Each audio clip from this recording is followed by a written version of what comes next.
Have a blessed morning. All right, well, let's get in some front page news. Last night, the Knicks beat the Pacers 130 to 121. That's game 2. Congratulations to all the Knicks fans out there. All right, now also, we got to talk Ryan Garcia. He teases a date for Errol Spence fight. They're saying it's August 10th at the Dallas Cowboys Stadium. That's a good fight. That is a great fight. Ryan Garcia posted that he sent the offer. Now they're just waiting for the response. That is a good fight. Who you got on that fight?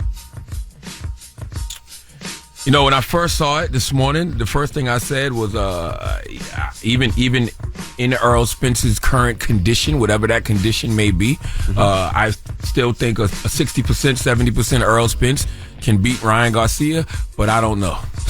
Let me give it some more thought. So we'll definitely see if that happens. Now, also, Indianapolis columnist won't be able to cover Caitlin Clark after an awkward interaction. To me, it didn't sound too crazy. Let's let you hear it and see what you guys think. Okay, well, let's start doing it. You like that? I like that you're here. I like that you're here. I do that at my family after every game, so. Okay, well, let's start doing it to me and we'll get along just fine. Now, what he was talking about is the heart hand. The heart sign, yeah. So he put up the heart sign, and she said, "You like that?" And he said, "Yes." And she was like, "I do that with my family." He said, "You do that with me, and we'll love you here." I didn't see a problem with it. Hey, I didn't either. I did Caitlin complain? I don't know. She seems like she was one that says, "You like that?" Like, I do that with my family. It didn't seem like any flirtatious, nothing like that. He put up the heart sign. He seemed like he was kind of starstruck to me a little bit. It didn't seem like that to me either. But hey, man, who am I? Yeah, well, he was suspended. All right, now also we got to talk about the New York governor, Governor Kathy Hochul, I should say, said this about black kids in the Bronx. Governor Kathy Hochul faces criticism for a controversial remark that she made during a business conference. She was highlighting the importance of expanding access to technology and artificial intelligence for low-income families during an onstage interview. Well, the comment she made immediately drew criticism from local political leaders. Listen. Right now we have, young black kids growing up in the Bronx who don't even know what the word computer is. They don't know. They don't know these things. Well, Hochul issuing a statement now, walking back on her words, saying, "I misspoke. I regret it. Of course, black children in the Bronx know what computers are. The problem is that they, too, often lack access to the technology needed to get on track to high-paying jobs in emerging industries like AI." Kids in the Bronx absolutely know what the word computer is. Rowdy Rebel and Bobby Smurda taught them that word years ago. What are we talking about? He's stupid. Okay. So weird. What are we talking about? It's a huge difference from what she thought she was saying and when she backtracked. Yeah. What she actually said. The word computer, what? She should have said they don't have maybe access. Yeah. That would have been to computers and the right technology. But once again, they do know what the word computers is because of Rowdy Rebel and Bobby Smurda. Well, they know before Rowdy Rebel and Bobby Smurda. But 50 Cent responded and said, "Hey, these kids in the Bronx know how to work my iPad better than me. What you talking about, lady?" Exactly.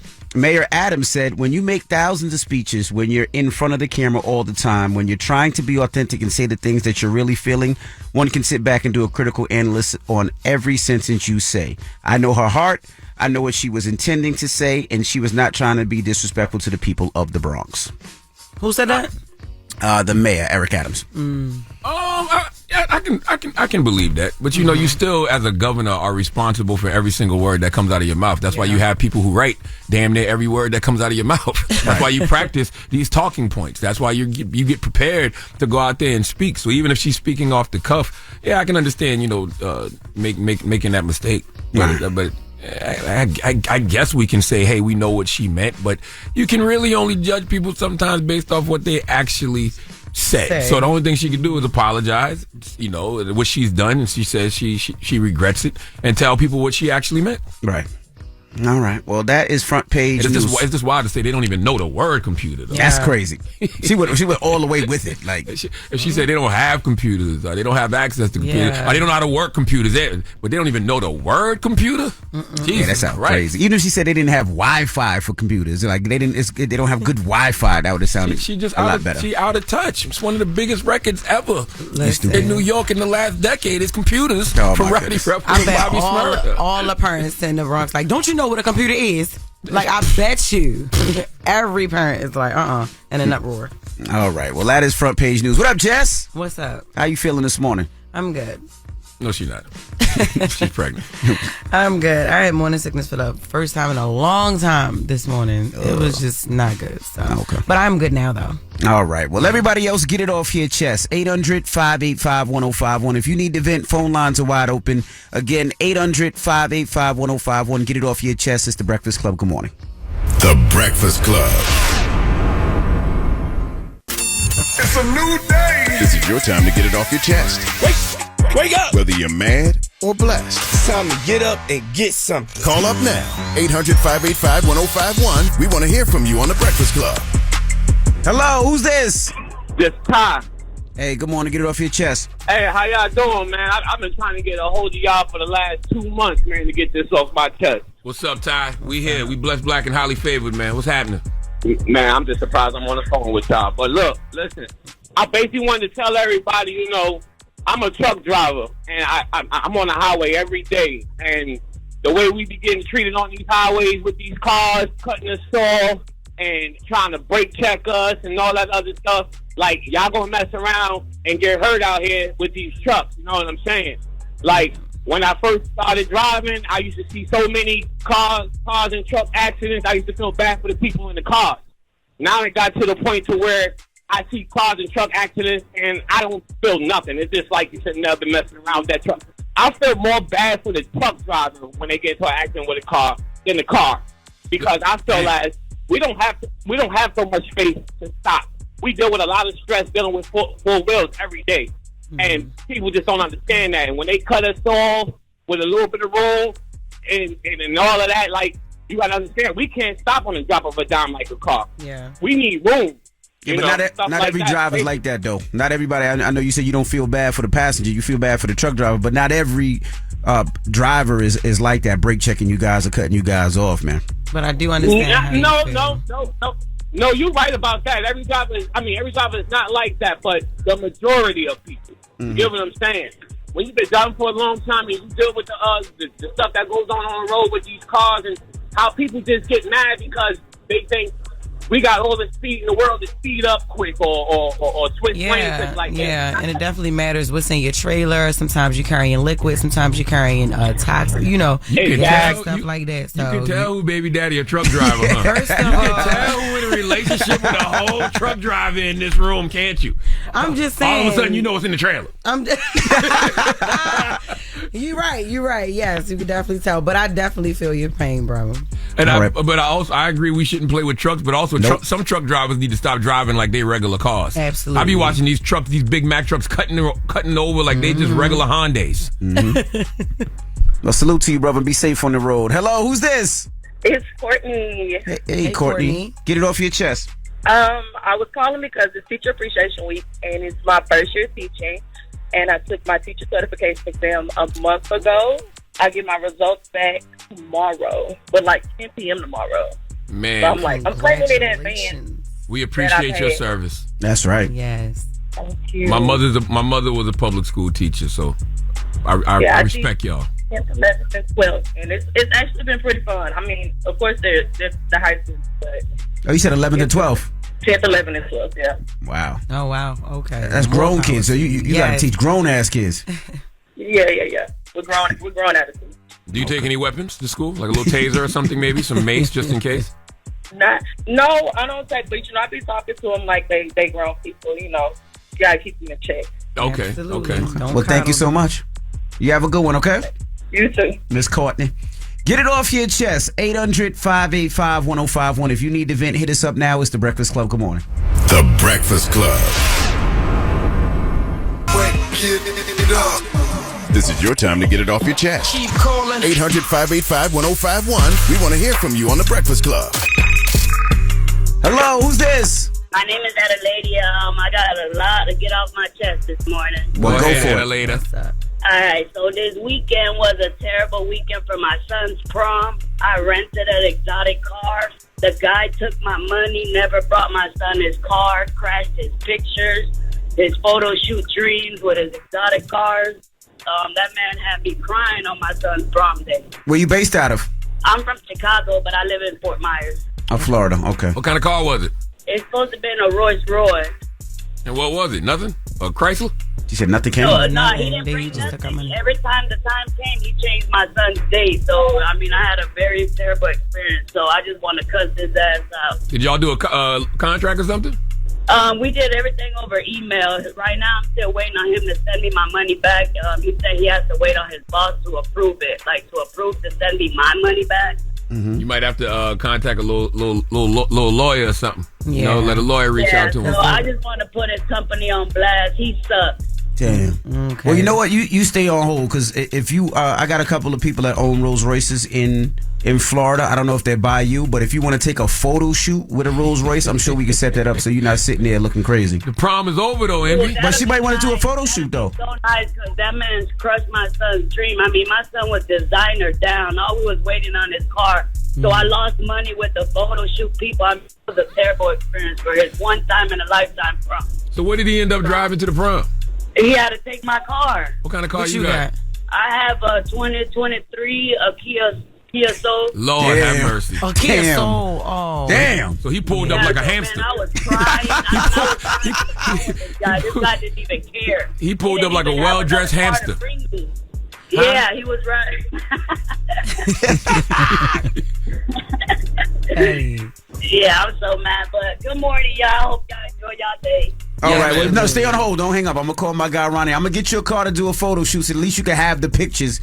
I know, and he was designer down. I mean, I went all out for this guy to do us like that. I mean, that's wild. There. I bet he was the flyest person in that Hyundai Soul all across the country though. Kia Soul, sir. Oh, Kia Soul. Yes. My bad. I gotta send y'all some pictures so y'all can post them. I'm gonna go on Facebook and send y'all his picture. He ended up looking so fly. The only thing, it was just an exotic car. Yeah. That guy straight played us. Yeah, it ain't about what he driving, man. It's about who he is as a person anyway. You know. That's right. Yeah, thank y'all so much. I appreciate that. Don't hang up. Hold on, okay? Okay, thank you. Pull up in the hamster car with the ceiling missing. You hear me? Hello, who's this? Yo, this T at the 803. What's going on, Breakfast Club? Metro, what up? What's Get happening? it off your chest, man. Charlamagne, I got to say Jenkinsville up in here now. Hey, what's happening, Jenkinsville? 8803. There you go. Hey, I just want to get off my chest. Hey, y'all be safe out here today at work, going to work, because we got severe storms, tornadoes, and everything going on out here. Damn. For real? Oh, yeah, that's what I mean home today. I'm chilling on the back porch, man. You chilling on the back porch and it's a tornado coming? At 6:20 in the morning? You must be smoking. Yeah. Why you got to put that on me, man? Come on now. I do construction. I can't work in the rain. That's right. Yeah. What else he gonna be doing? But yeah, I just want to tell everybody to be careful out here, man, because the trees down out here, the kids got 2 hour delays. Probably best not to even let them go today because it's pretty bad out here. Yeah. All right. Well, be safe out there, brother. Yes, sir. Hold on. Don't hang up on me. I know you do that. Okay, sorry. Charlamagne. Yes, sir. I need one of them new books you got. I got you.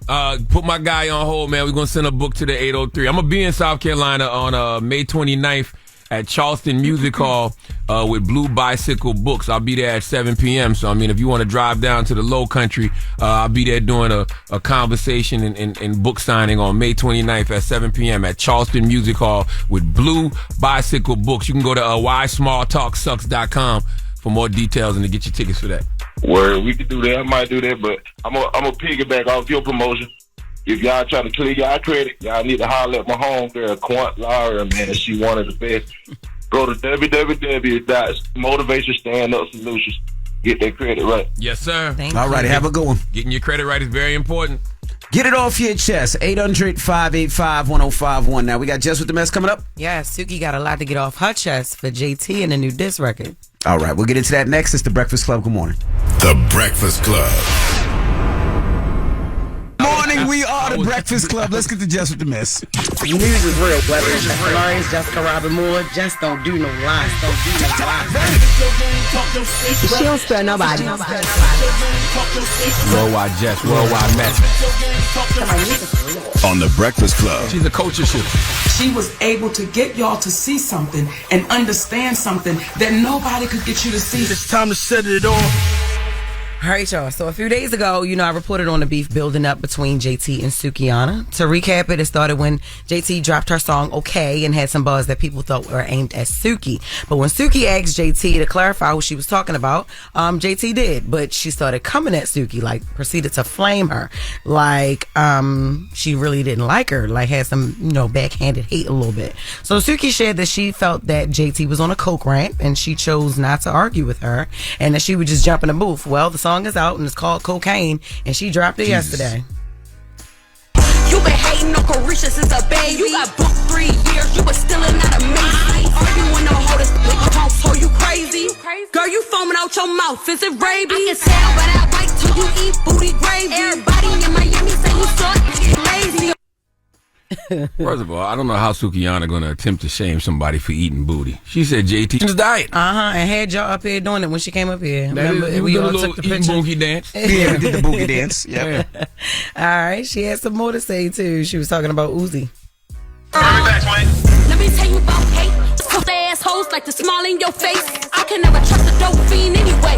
You the type of bitch that'll backdoor your friend. You the type of bitch that'll fuck for a 10. Dirty for a hoe, you forgot where you from. You just mad cause your nigga wear your thong. Every time you see me, wanna beat it off the bone.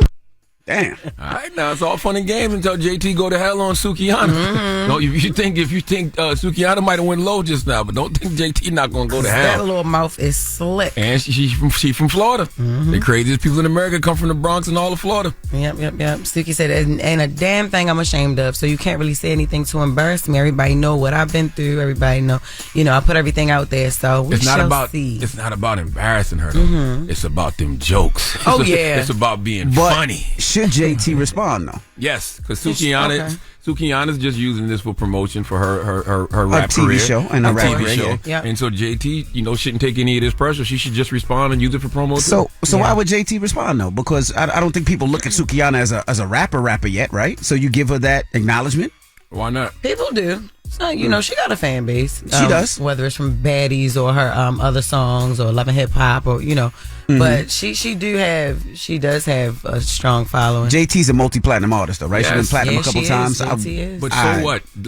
First of all, JT can rap, so I always enjoy hearing JT rap, and she needs to stand up for crunchy black long titty women. Like, you know what I mean? What? That's what Sukihana called her on the record. She did. And I don't think JT is one of those at all. But you can't, she got a fan base. That's not who she's standing up for.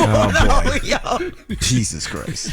Yo, okay, so we'll see. We don't know. Is JT on the clock? Not really. You're not putting on there. Whenever she get to it, it's an option. Yeah. Mm-mm. Okay. All right. Well, cool. I just don't want her to respond on Twitter. Jump back in the booth and get at this girl, JT. What makes a breast long, by the way? You mean a nipple? No, I don't got them long yet. Mine not long yet, so I don't know. And she said like the actual boob is long. Long. That's what I'm saying. What makes it long? I don't know. We've seen some long boobs, but I don't know how they get there. Like, I thought that came with age, or if they just too big. Like when they start hanging. Yes, when they hang. Yep. Okay. So, intruder attempts to enter Drake's home. So yesterday, a person was detained for trying to break in Drake's home in Toronto, and the Toronto police confirmed that they did stop someone from trying to gain access to the property, but the person was taken under Mental Health Act and was sent to receive medical assistance. I don't understand that. So wait, this is somebody else? This is not the same person that the shooting? This is different from the shooting. The shooting was a couple of days ago. This was just yesterday. Somebody else was caught trying to break in his home. And he didn't get in successfully, but he was taken under the Mental Health Act and was sent to receive medical assistance. That's crazy. They didn't release any additional information about the intruder or the attempted break-in, but this is the second incident to happen at Drake's home this week after one of his guards was shot in the chest. So we just hope Drake stays safe. Yeah, and Drake is one of the most successful artists ever in the history of life. So if folks know where he lives, they're gonna pop up. And I know people want to continue to point the finger at Kendrick and say this is Kendrick's fault because he put the house on the album cover, but everybody already knew that address. Yeah. And way prior to this, people have been trying to break into Drake's house. Yeah. Didn't Odell Beckham Jr. tell us a whole story about one of Drake's houses in California? Yeah, that was a California house. That's what I'm saying. Like if you know where one of the most successful superstar artists ever lives, you're gonna do nut stuff like this. That's why they have 24-hour round-the-clock security. Right. That's right. Okay. Shaq responds to Shawnee's claim. So his ex-wife, Shawnee Henderson, formerly known as Shawnee O'Neal. She sat down with Tamara Hall, and she just dropped a book. It's called Undefeated, Changing the Rules and Winning on My Own Terms. And she was saying in the book, looking back, I don't know that I was ever really in love with the man, but I was in love with the idea of being married to the man I had a family with. I was in love with the idea of building a life together. And when she was asked about it, this is what she said. Looking back, I don't know that I was ever really in love with the man. Made me want to cry. Yeah. But I was in love with the idea of being married to the man I had a family with. I was in love with the idea of building a life together. Absolutely. I was in love with the partnership that I never got. I didn't experience partnership in a relationship until now. You know, Shaquille and I have a great relationship now. And beautiful children. And beautiful children. I would not change any part of my story. Not one part of my story, no matter how depressed, how sad, how much at the bottom I felt. I would not change one part of it because I feel like my reward is now. That is so powerful because how many people are actually in love with the idea of being in love, the idea of having a family and a husband and all of that. Yeah, I mean, a lot of women are. And then, you know, they were younger back then and everything like that. And you never know until you really feel that type of love, because her husband now is showing her that. And she's like, oh, damn, I never felt like this. So maybe it just came to her, you know. But Shaq did respond and said, I understand. I wouldn't have been in love with me either. Wishing you all the best. And then he captioned it, trust me, I get it. All love, Shaq. So I know a lot of people was in the comments going at her, but y'all don't know until y'all been in love or whatever. And the fact that she can grow, that she's grown enough to say that maturely, you know. I wonder if Shaq's ever been in love. I wonder if he has too. But we always say that. The thing is, you think you love somebody, but I don't think, especially young, you know what the word love actually means. It's easy to say I love you and I love you, babe, and this, that, and the other. But if you don't know what that word love means, and you don't do the work on yourself and understand, you really don't know. Especially when y'all having sex raw, sweating on each other, all of that feel like love, you know? Right. Okay. All right, that's Jess With The Mess, because I don't even want to go into that. Thank you, Jess. Sweating. Now, we come back. We got front page news. Today, Stormy Daniels is back in court with Donald Trump, but now it's Donald Trump's turn. Oh, boy. Oh, boy. Spankings. Oh, boy. We'll get to it next. It's The Breakfast Club. Good morning. You're checking out The Breakfast Club. Morning, everybody. It's DJ NV, Jess Hilarious, Charlamagne the Guy. We are The Breakfast Club. I don't like how y'all keep cutting that off before the OV Hope part, okay? And for the record, we playing Not Like Us quite a few times on Breakfast Club this morning, because that record has the chance to potentially go number one on the Billboard Hot 100. And I want to see that happen for Kendrick Lamar. Not because of Drake, but because that record ruined the summer for waffle-colored Negroes everywhere. Shut up, man. That song is the equivalent of when Nino Brown stabbed Kareem Akbar in the hand on New Jack City. All right. Drop one of Clues bombs to Kendrick Lamar, damn it. Okay. Well, let's get in some front page news. The Knicks beat the Pacers last night, 130-121. Shout to all the Knicks fans out there. Yes, indeed. And also, Joker won the NBA MVP the third time in 4 seasons. So congratulations to him. I wonder if they even try to, I mean, they're not saying that he's not deserving, he is, but I mean, Anthony Edwards had an amazing season. Well, everybody said Shai should have won. Shai from OKC had an amazing season. Like, you know, I don't know. It's just, if you earn it 3 times, great. I'm just saying, I feel like there's other people they could have given it to. I just wonder if the judges even thought about voting for them. Well, he definitely got the most votes by a landslide. That's kind of crazy. Now, in court today, Stormy Daniels is back in court. And that's because now it's time for cross-examination. So Donald Trump's attorneys will be, examining a testimony. She has to give testimony against that tomorrow. So she'll be talking about the spanking. She'll be talking about everything she talked about them in the same bedroom, him coming out in his PJs, and him wearing tighty whities. So she'll be talking about that all today in court. So it should be interesting. You excited? Hey, boy, shut up. What if she get on stand and say he's a 6'9" God? Oh, yo, how many my 69s God. you happen to be a 6'9" God? Oh, God. God dang, that's insane. Now, RFK Jr. says a worm got into his brain and ate a portion of his brain. Okay. Startling statement from Robert F. Kennedy Jr. has come to light. He said doctors found an abnormality on his brain scans in 2010 that was, quote, caused by a worm that got into my brain and ate a portion of it and then died. The quote is from new reporting by the New York Times. Yeah, the Times says that Kennedy made the statement during a deposition as part of his divorce proceeding back in 2012. He was describing experiencing severe memory loss and mental fogginess a couple years before that. He said that he says that he's fully recovered from the parasite and that he has no after effects. I don't see the problem. What you mean? What's the problem? I see a lot of people shaming that man, and I don't understand why you would shame a man who don't have all his brain. The man told you that a worm ate a portion of his brain, and y'all don't believe him? Only a man who has a portion of his brain would say such a thing. So clearly, clearly something happened. So if he's telling me a worm ate the brain, why wouldn't I believe him? Oh, okay. All right. Well, let's keep going. Joe Biden, he was on CNN last night, and he spoke on the economy. When I started this administration, people were saying there's going to be a collapse in the economy. We have the strongest economy in the world. Let me say it again, in the world. Although GDP last week was far short of expectations. Oh, it wasn't. Look, GDP is still growing. Look at the response of the markets. Overwhelmingly positive. And one of the reasons why people feel good about it not being as strong as it was before is they believe that the Fed's going to respond. They hope they're going to get a rate cut. Yeah. No president's had the run we've had in terms of creating jobs and bringing down inflation. It was 9% when I came to office. People have a right to be concerned. Ordinary people. The idea that you bounce a check and you get a $30 fee for bouncing the check, I changed that. You can't charge more than $8 for that. Or your credit card, your late payment, $35. I mean, there's corporate greed going on out there, and it's got to be dealt with.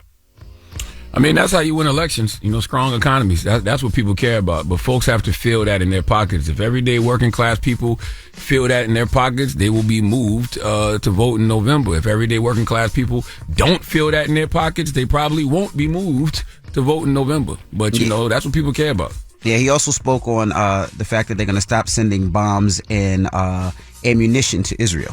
Civilians have been killed in Gaza as a consequence of those bombs and other ways in which they go after population centers.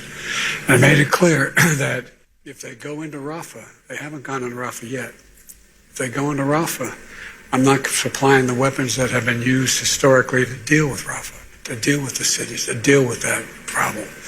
We're going to continue to make sure Israel is secure in terms of Iron Dome and their ability to respond to attacks like came out of the Middle East recently.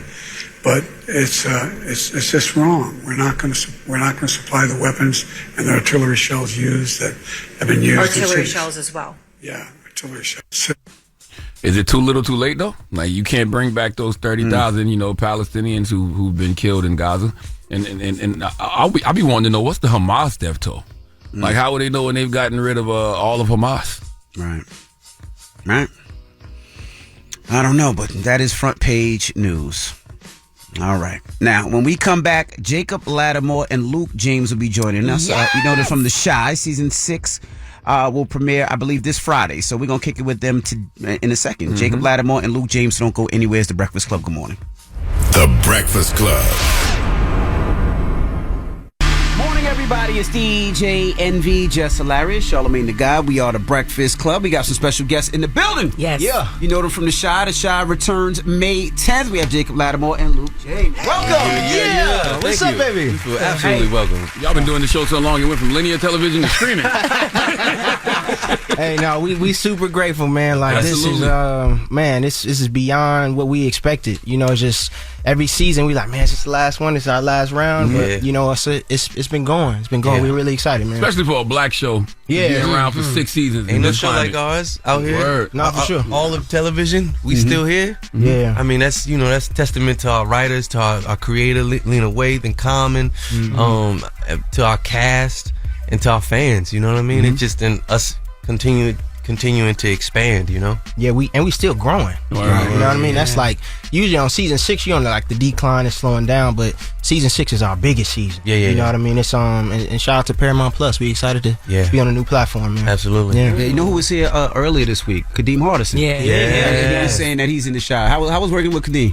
It is amazing to just kind of be in the same presence with them and just for them to be excited to be on our show because we've been watching them. These are people grew up watching. Yeah. These are people who, laid the foundation for us to even be right here talking about any of this. It is a moment to reflect, just to be grateful and thank God, just to persevering and having a dream, and then look at making it full circle, man, to be working with people that you've been watching forever. It's amazing, bro. No, it's been awesome. And he spoke of y'all the same way. Yeah, absolutely. Y'all are excited about working with him. Like, he was so excited to work with y'all. Yeah, we just grateful. Like, another one of our guest stars that we haven't even announced yet, he texted me. He was like, bro, this is the set y'all have is just, it's blessed, man. Like, the energy. Who was the guest that texted you? Why can't you say? Oh, we can't say him because he's special. Yeah, he's special. He's special. Wow. It's a great reveal. Yeah, it's gonna be dope during the season. But I mean, we got the beautiful, brilliant, great Lynn Whitfield. Yeah.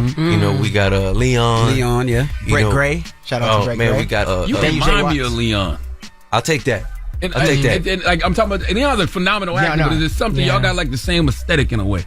I'll receive that.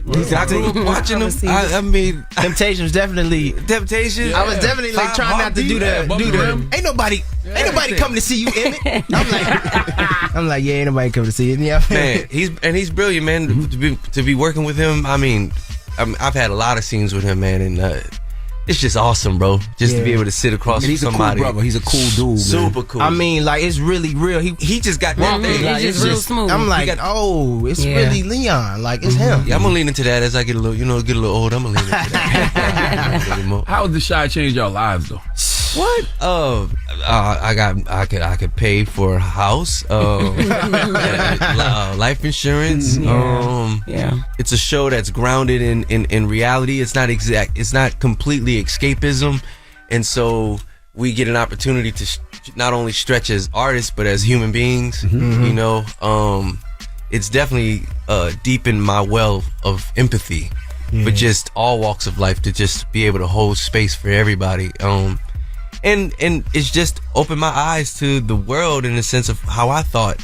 I'm from New Orleans, and I feel a way about my city in such a way, and that we're so different from anywhere else, and to be able to be smack dab in the middle of a show that is, in a sense, a love letter to Chicago, to the South Side, to the people of the Chi, and also in a sense of protest to humanize black folks and the black experience. It's awesome. I've been able to dive into a different culture, which is, kindred to mine. And that's, I think the connective tissues, and which is awesome about such a show. That's what it does for us when I'm in New Orleans and I'm watching the Chi. I'm like, that's like here. It's not that much different. Everybody is just looking for a space to be seen and felt and protected. No, yeah. I mean, just going through the airports, being on the airplane, going to a restaurant, just also seeing different demographics even enjoying the show. Like, I was at a sushi spot. I'm like, okay, ain't no black people here, we good. And then just the waiter was Asian. He was like, hey man, you the guy from the Chi. I'm like, oh wow. So is that how he said it? Yeah. Like, he was like, oh man. Come on now. That's what he said. Like, No, I'm just asking. That's how he said it. That's how no. But it was like, I'm shocked that the show's growing. Really. And then like, my name is like, I really like when they say Emmett, I'm like, yo, I like really.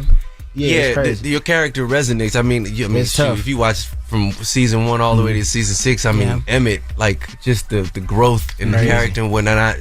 I'm just grateful to be a part of that, part of this lineage, part of this show. I mean, it's been awesome. How much input does Lena let you have, like, with a script, contributing to script, or like the actual story? Do you have any there? I mean, we definitely, like, if I'll ask a question. I like to respect the writer's room. You know what I mean? I definitely because we here for a reason, and what we got is working. You know what I'm saying? So we let the writers do what they do. We'll have questions and say, hey, why did Emmett do this? And it'll give me a better understanding on how to approach that scene that day.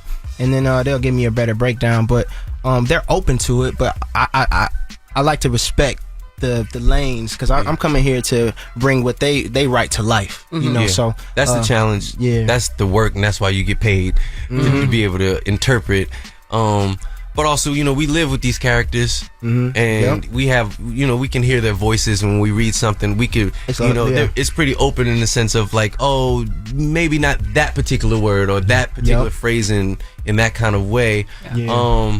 or that particular action. Yep. But for the most part, yeah, we let the writers do what they do, and we do what we do, and also they see the full spectrum for us. You know, because that's why every season is different, and they help us grow. Yep. Because sometimes you could just be stuck in this character, in this space for where you just were. Yeah. And when you read it, and then when you're able to talk to Lena and everybody, they help you understand, oh, okay, it's a new chapter. It's 3 years now. It's, months down the line. So he's different, so you just got to let everybody do their job. And we don't I never feel like I'm coming back to the same character every year, because that could be redundant. You could feel repetitive. Like every season of Emmett has been different for me. Is there anything that you didn't want to do? Like Kadeem Hardison was saying, he was like, he hated those glasses. He was like, I hated them. They made me look goofy. I could say maybe the first season. The glasses were one of the biggest things. Right. That's what we remember. Yeah. But he hated, and he was like, and I think he only said they kept the glasses for 1 season or 2 seasons. It was 2. The 2, but it had so much impact on it. Yeah. And then it was like, when it was time for him to grow, they were like, we want him to grow, and he was cool with that. So is there anything that we want you to do, and you was like, and then it wound up like, I probably haven't had something like that since season 1. When they was like, had my hair blonde, the tip of my hair is blonde. I was like, we gotta go blonde, and they were like, nah, we want him to go blonde. It feels young and youthful, but other than that, we definitely get some say so on like, hey, I don't really like what I'm wearing for this. Why am I wearing this? I'm in the house. There's a collaborative effort, but also, They also have an initiative for all of us, and we got a lot of youth on the show as well. Yeah, and I hope they're from Chicago. That's the biggest majority of our cast is from Chicago. Shout out to Charlamagne, Mikey, Hannah, Rolando, natives. Yeah. But there's also initiative. There's an initiative if you want to direct, if you want to write. They've given us programs that we can align ourselves with when we're off or when we have time, that we can shadow other directors, writers, producers. That is so dope. That's the vibration on the set. Because it's a different ball game when you say I want to produce something. Because I'm even learning. Yeah. Because we show up to set, the red carpet's rolled out for us, our trailers are set, the lines are there, the wardrobe is there, but it's so much that goes on. It's prep going on way before we get there, and that's the work that's the tough part. That's you can't just walk into that and be like, oh, I got it. It's something you got to learn. All right, when we come back, we got more with Luke James and Jacob Lattimore. Of course, you know them from The Chi. We'll be at the Breakfast Club. We're still kicking it with Luke James and Jacob Lattimore from The Chi. Charlamagne? Now, is this the final season? Because that's also been a rumor that this is the final season. Hey, we don't know. Y'all know. Y'all shot the last episode. No. We literally just finished like maybe 2 months ago, but we don't know. Really. No, we don't know. I've been hearing that every year. Like that was the last season. Last year was the last season. We really be like, yo, man, because I'm always prepping. I'm always ready to pivot. I'm ready for that next job. Acting. Gotta stay ready. Man, we just blessed to be working. Like this is we understand that a lot of actors are not working in the game right now, and it's heavy. So we just. If we get another season, we grateful. If we don't, we're grateful. We're grateful. The experience has been awesome. To get past 4 or 5 is nuts. Crazy. You get past a pilot, bro. Yeah. No, that's true. Okay, let's just hypothetically, if this was the last season, are you happy with how it turned out? Are you happy with how it ended? I am. Yes. My thing is, I've always wanted, for me as a fan, I've always wanted to see the kids at least move out, like hell yeah, just go on. I thought they should have got their own spinoff. And you see what I'm saying? Because that's how much they mean to the show. You never know, and you never know. And it's good that you say that out loud, because people listening. But for me, I just want at least if we go in, let's get the kids out the house into a space where it's like, where as an audience, we if we think about the show, we can just, our imagination can go into a peaceful place where the kids survived. Yeah. After all of it, all the things for 6 seasons, they survived. Yeah. You know what I mean? Yeah, man. And with that being said, what was the hardest scene that you had to shoot, like emotionally, for both of you? I want to say this is definitely my toughest season. Yeah, same. This is my heaviest. It's just it's a lot of emotion. It's the fans are gonna be on the edge of their seat with this one. Nobody's safe. Nobody's safe. It's a struggle for power. It's a struggle for safety, to protect your family. I mean, there's a lot on the line, and we all are tethered together, and in a sense, we all have a common enemy. And we all got our ups and downs like every season, but this one is really like, asking a lot of all of us, all of our characters. It's pretty heavy. No, yeah, I even felt some days I had to kind of come in method. Because I'm usually high energy every day. Yeah, he is. But early in the morning. Early. So it was some days I'm like, man, I gotta really just put them headphones on and lock in today because this scene is gonna require a lot. Yeah. Wow. Yeah. I'm happy though. I'm happy to do it on this show because most of the time Emmett's been very high energy and jokes and laughs, but it's getting real. It's getting real for him. It's a new chapter for him, for all of us. Yeah.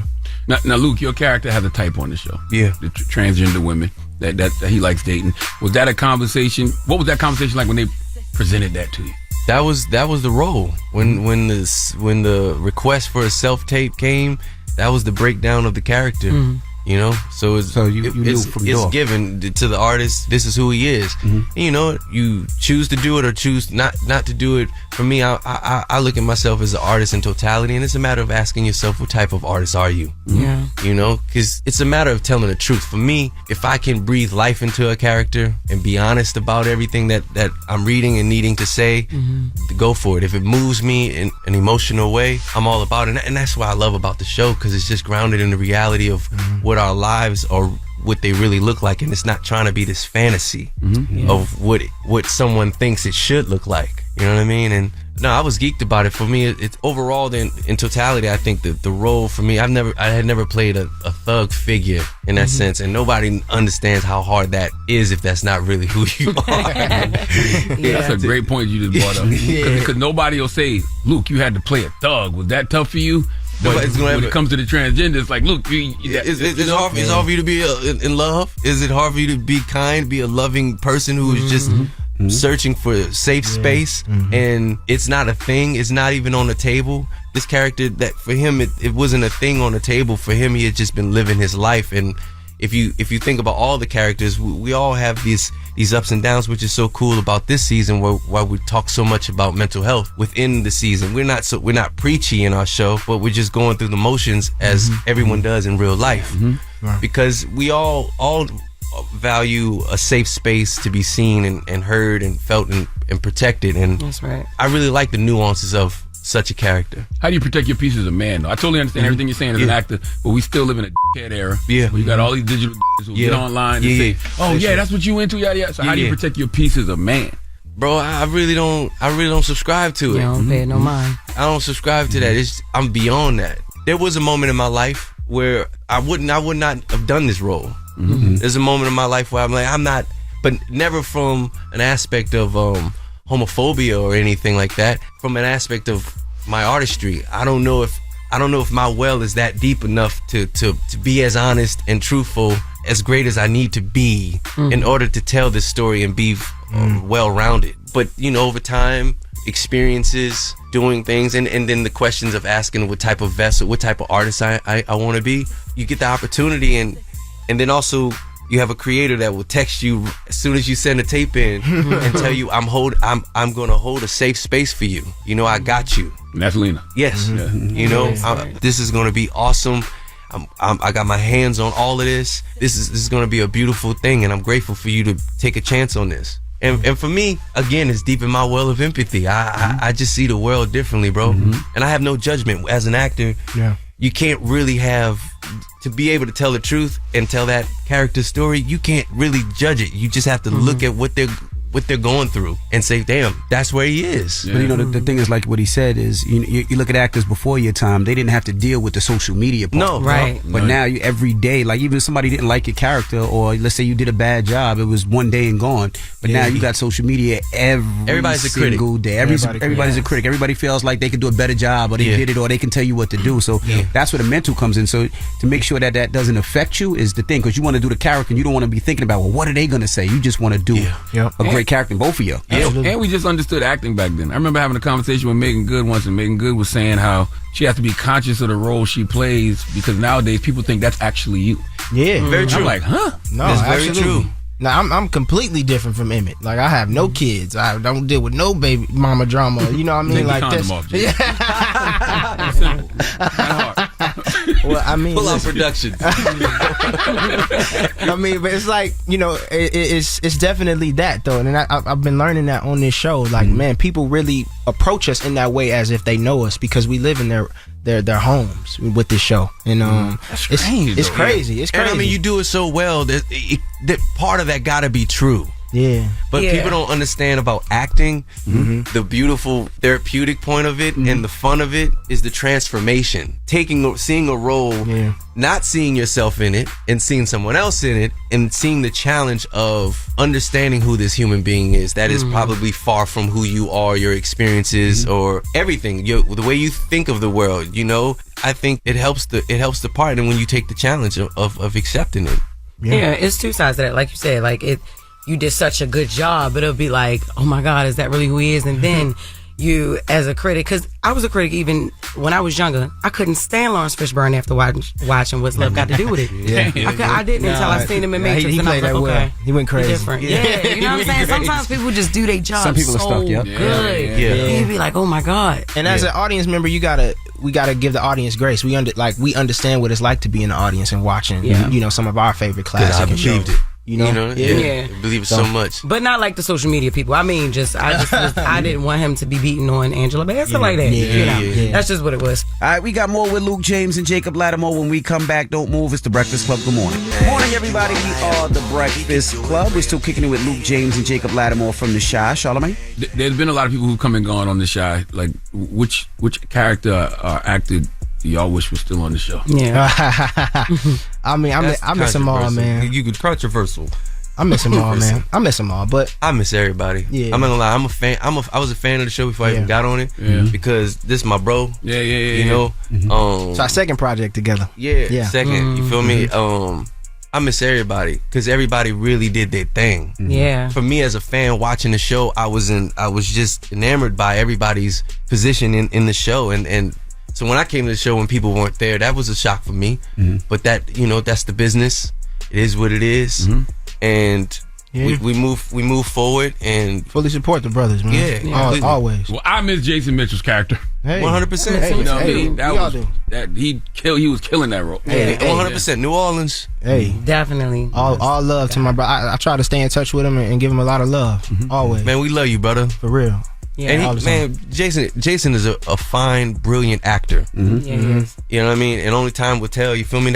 We all make mistakes and whatnot, and that's why we got to give each other grace, and that's why we talk about it. And that's right. You know what I mean? Yeah. Has there been any talks about bringing back any of those characters? Just in case this is the well, end? that's above our power. You feel me? Right, you know what I mean? We employees of the Chi. You know what I mean? So it's there's. I'm moving to the producer realm. If I mean, it might be too late, but I don't know. That's above our pay grade. You know? Yeah. Luke, has acting surpassed your love for music? No. He came in there singing. You ain't hear him? I did hear him. I know. Yes, but I just want to know. No way. When he is in his acting bag. Thank you. Yeah. Okay. Thank you. Them was crazy. What? That's what I want to bring up, but you know, I'm focused on the show. No. Bring it. So having a great year. He having a great year. Yeah. No, music got me here. Yeah. Music, New Edition, all of that. That's my bridge. Yeah. And also, it's my meditation. It's my, it's my prayer. I can't not do music. You know. Every other month, I always say it. Johnny Gill hits me up just to make sure I'm still recording, still nurturing that gift, because that helped me get here and helped me understand everything. I can't not have it, and now I just can't not have both, because financially, with this new medium has done for me, not just, you know, personally as a human being and as an artist stretching and whatnot, but financially it's just put me in a better space where I could have a family. And I can make music how I want to make music. Absolutely. I can provide, you know what I mean? And I'm grateful. I'm truly blessed, and I do not take it for granted. I mean, we're doing exactly what we love. Absolutely. Every day. Putting out music when we want to is like, it's incredible. You know, especially when you got you step in music a few times and all that. What's up with you in music? You know, I dropped an EP like 5 months ago called Closure. I'm real proud of, and then I had dropped the Connection series album So I haven't really dropped a big body of work in a while, but I told myself, I'm like, every year to drop something. Yeah. You know what I mean? I think that's important because there are music fans that want to hear it from But something. you know, it takes time, and you got your own fans and your own brand, and it doesn't have to look like everybody else. Yep. Right. You know, and for me, that goes into like the Prince realm, and to all those artists who found their people, and then their people stay with them whenever they put music out, like Maxwell, like D'Angelo, like Frank Ocean, like anybody. They got their people, and they're able to do other things, and then dibble dabble back into music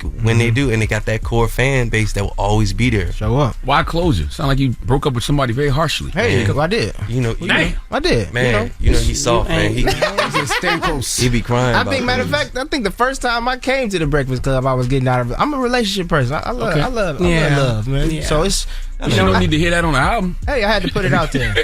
I had to do it. Where else he gonna put it? Where am I gonna do it? That's his diary. I actually put it out during the strike because it was just time. I think the show consumes our schedules like crazy. So I was like, you know what? It's actually time to just put Jacob out there versus Emmett. You know what I mean? And put that out there for one time. And how did she feel about that? I don't know, man. You don't care. I wish her love though. You know, it's all love. Are you the problem in the relationship? I wouldn't say I'm the problem. I wouldn't say I'm the problem. I'm the problem. I just I'm the only problem. It's just timing. Timing is everything. You know, and I'm happy where I'm at. You know, He's still learning. I'm still learning. I'm enjoying my singleness and dating. I was going to say, are you at least dating? I'm dating. Yeah, you know, it's cool. It's different. Nice. You know, like actually planning dates and going out. Hey, let's meet up for dinner. Let's talk. You know, let's get to know one another. That's How cool. can y'all even trust women at this point? Man, it's How tough. do you know people want y'all for It's tough, y'all bro. and not Jacob and Luke? That's I talk with God every day. Like, just give me that discernment. Give me that discernment to just know who am I? Who is this?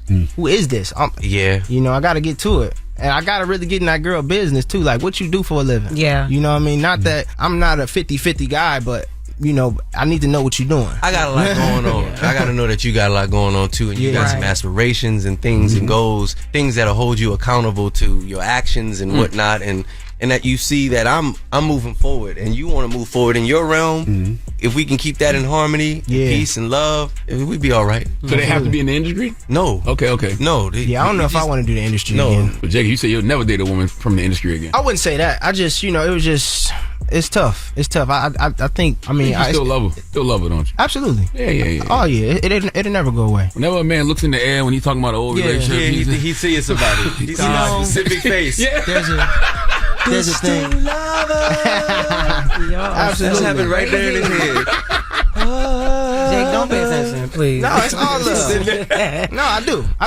There's nothing wrong with saying I watched that. Kingdom Business last night. You watched Kingdom Business last night? I did. I wonder if she's gonna watch this. Did you hit her up and tell her she did a good job? No, I didn't. I didn't need to do all that. But you know, she knows she killing it. Yeah. I wonder if she knows. She knows she killing it. Jesus. She knows I she gotta killing tell it. her all that. Yeah, it's all love. It's all love. I wonder if she knows. Why are you playing? I hope she's happy. Just watch the shot. Yeah, that's right. The shot. Watch the shot. Look at Everybody, this. Look at this. This is amazing. This is how they brought it right back. We learned a lot. We learned that there's a spinoff of The Shy coming.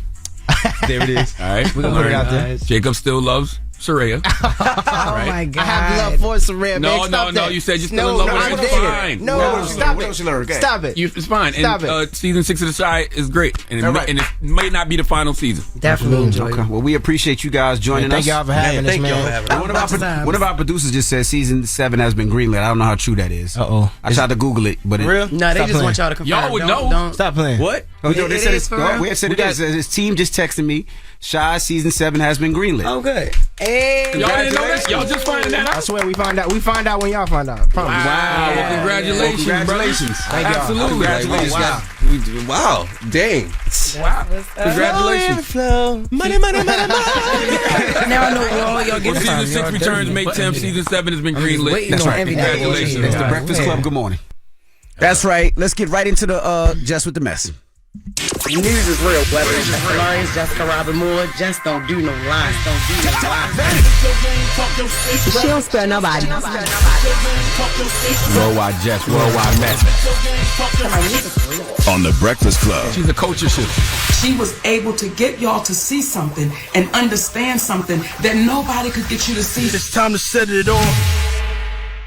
I don't know why people always bothering my girl, but anyway, Cardi responds to Met Gala backlash. So Cardi B is facing backlash from a video that was circulating from the Met Gala. Social media users are upset because she didn't properly credit the designer of her dress. Who made this? I feel amazing. It's this amazing designer. They're Asian and everything, so yeah. She forgot the person's name. She just couldn't remember. Oh, it might have been hard to pronounce. Yeah, so exactly. Yes. But a representative from U.S. Vogue commented on a clip saying, "For the record and recognition, and no thanks to Cardi B, the designer of her gown is Sin Lee, who's Chinese.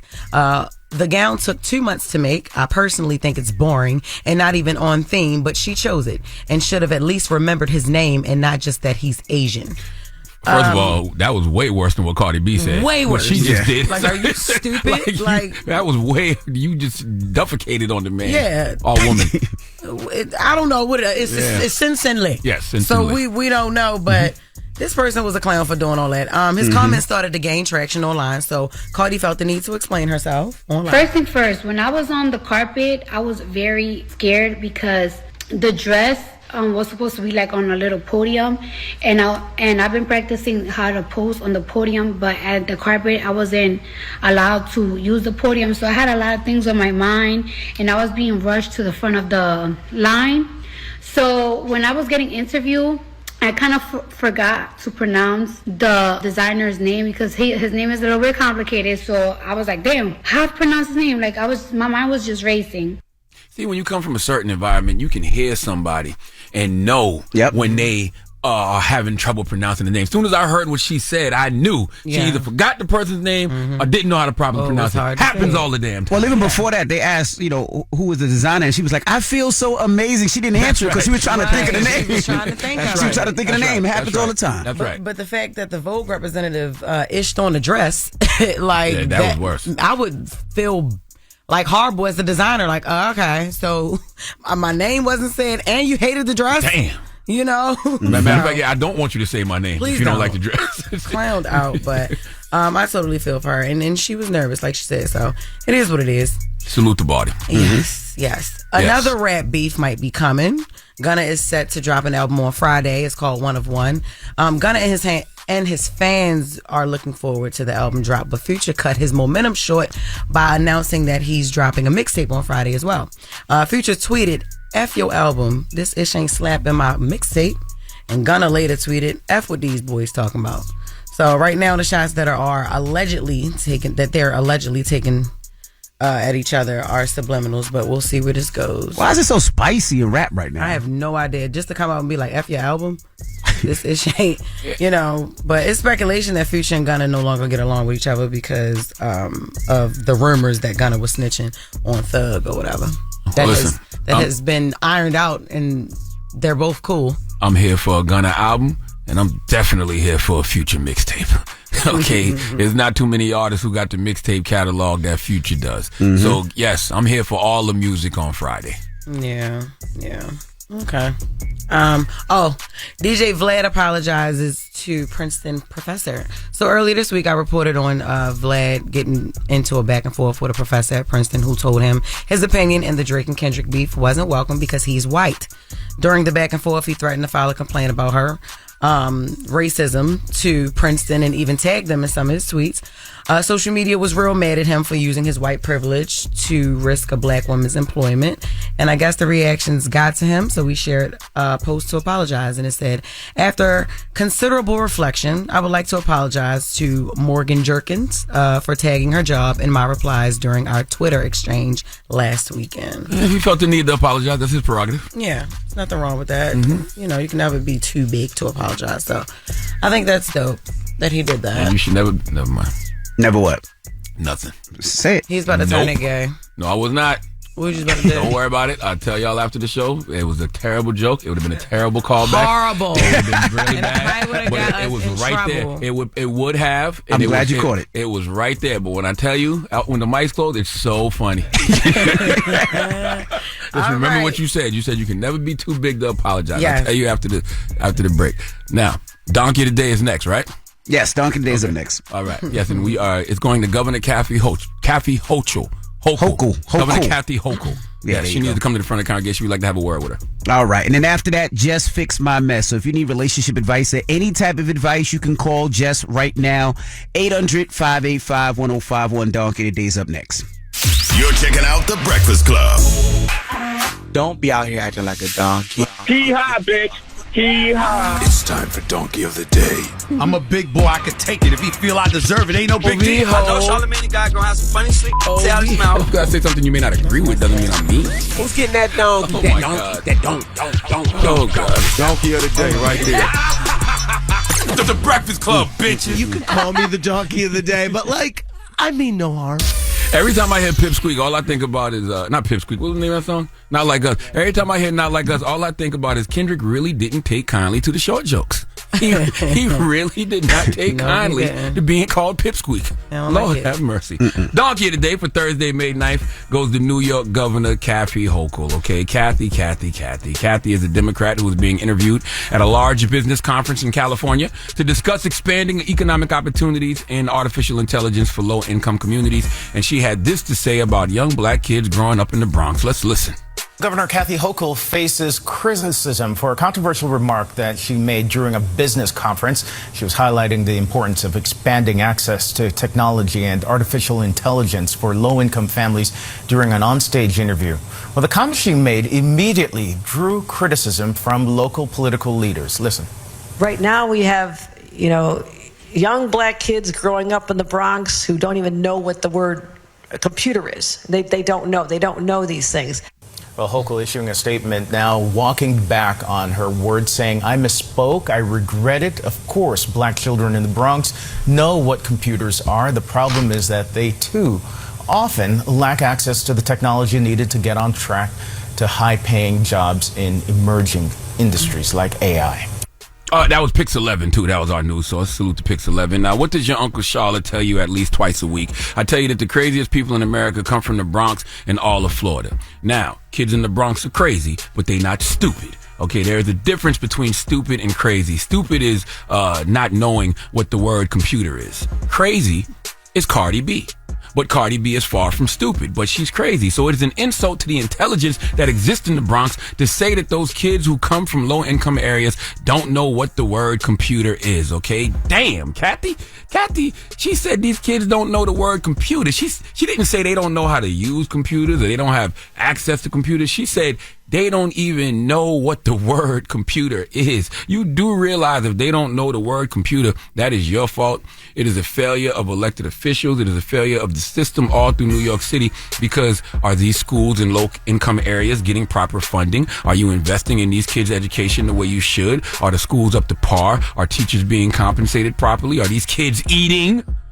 You know hunger can affect learning, right? When children are hungry, they typically have less energy and the ability to focus. So, Governor Hochul, are you doing everything you can to ensure these kids are getting everything they need to be properly educated? How dare you insult these kids by saying they don't even know the word computer? And if they don't know the word, it's the system's fault. Furthermore, how dare you insult these kids in the Bronx and say they don't know the word computer? They have known the word computers since Rowdy Rebel dropped that song in 2015. Listen. Computers, all these social networks and these computers. Twice. Got these niggas walking around like they some shooters. See them in real life, they're trying to bust maneuvers. Like, talk that same shit from your computer. 3. Okay. That's 3 times in the hook. That the word computer is mentioned no less than 72 times in that record. And the name of the song is Computers, okay? Prior to that, if you're born in the 1900s like I am, then you know in 2004, Cameron told us that he gets computers putin'. Listen, Governor.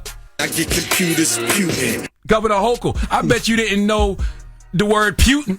Okay, if you hear the word Putin, you think Putin, and I'm not talking farts of Vladimir. Okay, I'm talking what Cameron gets computers doing. Now, Governor Hochul said she misspoke, and I believe her. Okay, she cleaned it up and said what she should have said in the beginning, which is the problem is that they too often lack access to the technology needed to get on track to high-paying jobs in emerging industries like AI. That's why I've been focused on increasing economic opportunity since day one of my administration, and will continue that fight to ensure every New Yorker has a shot at a good-paying job, end quote. Well, with all the money that New Yorkers pay in taxes, that shouldn't be hard. And this is why so many of us have a problem with taxes. Yes, we pay them, but I need to know that my money is going where it actually needs to go. I did some research, and by research, I mean Google on a computer. And we know that funding for public schools in New York City comes from income and corporate taxes, property taxes, and sales taxes. 53% comes from New York City, $21 billion. 36% comes from the New York State, $14 billion. 6% comes from federal stimulus funding, $2 billion. 5% comes from other federal funding, $2.1 billion. Governor Hochul, now is the time to remember that actions speak louder than words. Okay? Especially words like computer. $39.1 billion in taxpayer dollars. If you can't create no action with that type of money, there is no action to be created. Okay? If you can't provide these kids with everything they need and more to be productive citizens, it is your fault. The money is there. Now make the proper investments. Please give Governor Kathy Hochul the biggest hee-haw. But people do misspeak all the time. Yes. Okay. I mean, we do it too. Oh, do we? We have examples. I would just have to go all the way out with it. Don't pass it to me. Just kiss me and spit it in my mouth. Oh, what? Where was y'all at? This is not going to be a blooper reel of me. But where was y'all at? I was like, what? I don't know why you said that. We was talking about Young Thug, and this is when the guy tried to pass it up. Why would you even? Boy, look. Forget it. Don't even worry about it. I like Lil D. Oh my goodness! I wasn't talking about Little D as Little D. I was forget it. Yeah. Any more? Pause. Why do you want more of Yeah, that? do you need more? I'm just asking. I think you had enough, you little freaky ass nigga. He's a Section 9 God. You've had enough. Okay. Oh my God. You know what?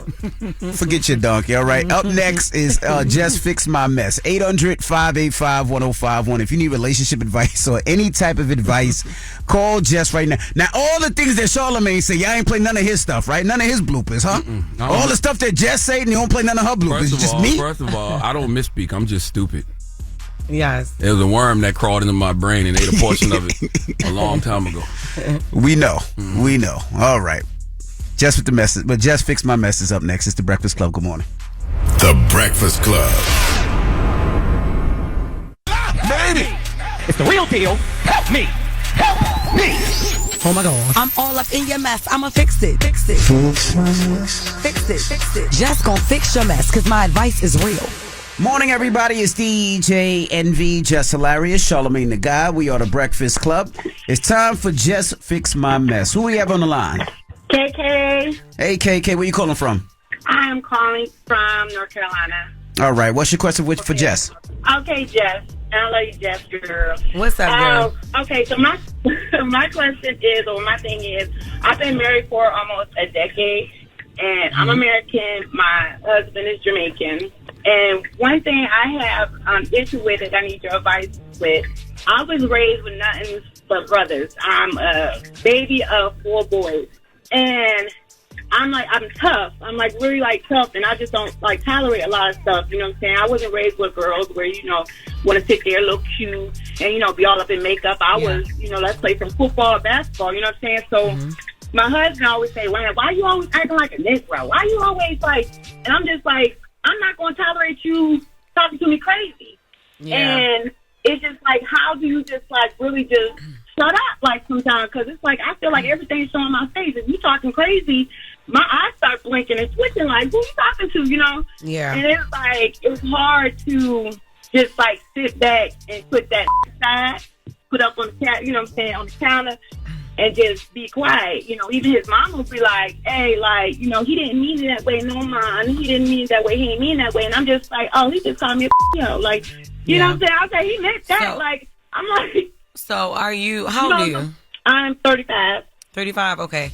So look, I was like that. I grew up around my big brother and his friends, like all his friends. You know, before my little sister got here, like I was raised. I have way more boy cousins than you know, girl cousins, and then I grew up with a lot of homeboys or whatever like that. So I was always considered a tom girl in my childhood era, but it honestly takes a certain person to unlock your soft side, your soft girl side. Honestly, it wasn't too many men that I've dated that unlocked that either. Like I was really girl fighting dudes and everything. Like really, like trying to be the dominant. Well, not even trying to be, just because I'm such an alpha. So it's just like I was always like that as well. You've been married for this man for 10 years. For 10 years. Yes. And you don't feel like he brings out the soft girl in you yet? I think there's a lot of cultural differences. You know, Jamaicans are very like strong-minded. They say what they want to say. They don't feel that's just disrespect. And I think it's just like what they can say. No, okay. So like, you did say he was Jamaican. But me, I'm like, hold up, we in America. Yeah. Baby. I'm damn. Respectful. You know, so it's just the toughness. But I know it's just his culture. But me, I'm just like I grew up with boys. It's like hard for me to. I'm trying to, and even when I shut up, I'm biting my lips. And I'm it got to be some type of compromise, because I do understand. I have Jamaican friends, and they are kind of like they're like you, like, you know, but you just ain't Jamaican. But he has to calm down, and you have to calm down too. You know what I'm saying? Because I know you probably always on a defense when he makes points or whatever, just because of how Jamaicans are known to be. But yeah, I forgot it's definitely cultural differences there. But that's probably why you always on like willing to go from 0 to 100, because you feel like you're being talked down to, or you feel like somebody trying to play with you, feel attacked a lot, stuff like that. Because I'm not dating a Jamaican, so yeah. But I was very much like that. But like I said, it takes a certain person to unlock your soft girl. You know what I'm saying? But yeah, it has to be compromised on both ends. I mean, I'm not trying to change who he is, but at the same time, because it's never going to go over smooth. And I respect that. Yeah, you got to talk to him. You got to tell him.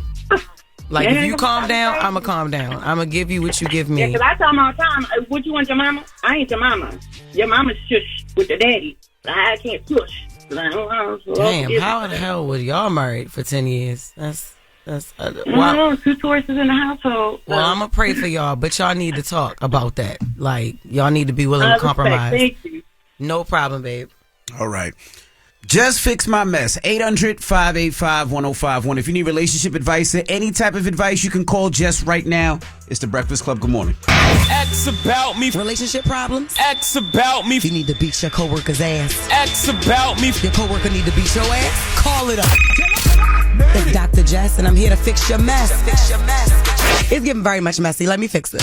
Morning, everybody. It's DJ NV, Jess Hilarious, Charlamagne the Guy. We are the Breakfast Club. It's time for Jess Fix My Mess. Hello, who's this? This is Alex. Hey, what's up, bro? What's your question for Jess?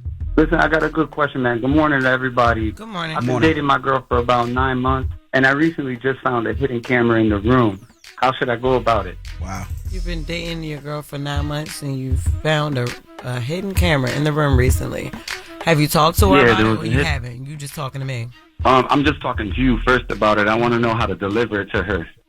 I don't think I honestly feel like, however you deliver it to her is valid to me, because y'all live together? Correct. Okay, how long y'all been living together? For the 9 months. Y'all got together for 9 months and then y'all just moved straight in? Oh, I'm sorry. We've been together for about a year. Okay. And 3 months into it, I moved in. Okay, you moved in. Okay. Jesus, does she have children? So, yes. Originally, I thought the camera was for the kids, because there's an open one in the living room, but there's a hidden one in our room. And that she did not bring to your attention at all. Didn't even try to. Both of them. I would have just felt more comfortable if she said, hey, there's cameras here. This is how I feel safe. Well, now that changes. I'm cool with that. Yeah, it changes a little bit. All right, so I wouldn't, because like, does she got like a freaky side? Because I know y'all have sex in the room, so maybe like she'd be watching back the tape. Like, is she She's too shy. She's too shy? Oh, yeah, no. All right, well, I don't know. I think you sit down and you talk to her and be like, listen, so I noticed that there's a hidden camera in our bedroom. And the fact that you didn't bring it to me, you didn't run it past me, you know what I mean? And the fact that I had to find it, that's a little alarming, and it messes with the trust. You know what I'm saying? Like, we've been together, living together for 9 months. I don't want to feel like I can't trust you. Like, are you watching me? Are you waiting for me to slip up? Like, what's up with this? You understand what I'm saying? Yeah. And she can only be honest with that. Yeah, open and honest. Yeah. I guess give her the platform to, let it out. Truth will set you free. Yeah, the truth will definitely set you free, but I think you should definitely put your foot down. Like, don't like, you don't got back her into a corner, but tell her how you feel about it. Like, I feel betrayed. Like, I feel this is messing with the trust, because I had to find a hidden camera in the privacy of our room. Like, and I didn't know it was there. And if I didn't find it, how long would it have taken for you to say something? Right. With me being so cool about it, especially like, if it's about your safety and security, I'm all for it, but... No, don't even give her that. Let her tell you that. Don't give her that as an option. Just let her tell you that if that's what it is. Because a lot of times when you give people ways out, they take them. So just let her tell you that. But tell her that it for sure hurts you and it damages trust. Big facts. Should I have asked her to access to the camera or just let her be with it? I want access to the camera. If I'm living here and I imagine you paying bills, you paying bills? Oh, I pay the mortgage. Yeah, I should have access to everything in this damn house. Yes, I want access to it, for sure. I don't want her to take them down, because, it's a valid point for safety and security. I'm Absolutely. a cop. I know that, I know it. Right, but definitely get that. Make sure that is the reason. Let her tell you that. And then, you ask for access to it. Absolutely, because you want to feel safe, too. Right. Yep. Big facts. Thank you for the advice, That's exactly what I needed. No problem, boo. Good luck. I'll listen to you again tomorrow and forever on. Yes. Forever on. I like that. Thank you. Thank you, bro. All right. Jess Fix My Mess. 800-585-1051. Now, when we come back, we got Jess with the Mess. What we talking about? God damn. She got a mouthful of food. Oh. Little big back. Yeah. Hold on. Javante Davis said that he is richer at 29 than Mayweather was at 29. All right. We'll talk about that when we come back. It's the Breakfast Club. Good morning. News is real, whether it's Jess Hilarious, Jessica Robin Moore, just don't do no lies, She don't spare nobody. Worldwide Jess, worldwide Mack. On the Breakfast Club. She's a culture shift. She was able to get y'all to see something and understand something that nobody could get you to see. It's time to set it off. Javante Davis claims his current deal makes him richer than Floyd Mayweather when he was his age. So he's getting ready for his fight against Frank Martin, and this will be his first fight since he defeated Ryan Garcia. That fight was the highest grossing boxing event 2023, which helped make Javante one of the major faces of boxing. Congratulations to my Baltimore brother. During an interview with Cigar Talk, Javante claimed that the new deal that he signed makes him richer at the age of 29 than Floyd Mayweather was at the age of 29. That's what he said. Floyd he felt as though I'm at that point where I passed him. And I'm doing it at a young age. Like when Floyd was 29, you'll see, bro. Yeah. That deal that I'm talking about. Yeah. Oh, that's a part of the deal. He don't know about that yet. But that's bigger than his deal. Damn. And I'm just releasing it. Exclusive. That's exclusive. Bigger than Floyd deal. Yeah. Don't cap. That's a lot of bread. You'll see. It's gonna come out. Yeah, I remember that. That's when Floyd Mayweather, he did his deal. It was a 6-fight deal with Showtime. They said that was worth like $200 million. Yeah, go ahead, do it for me. Go ahead.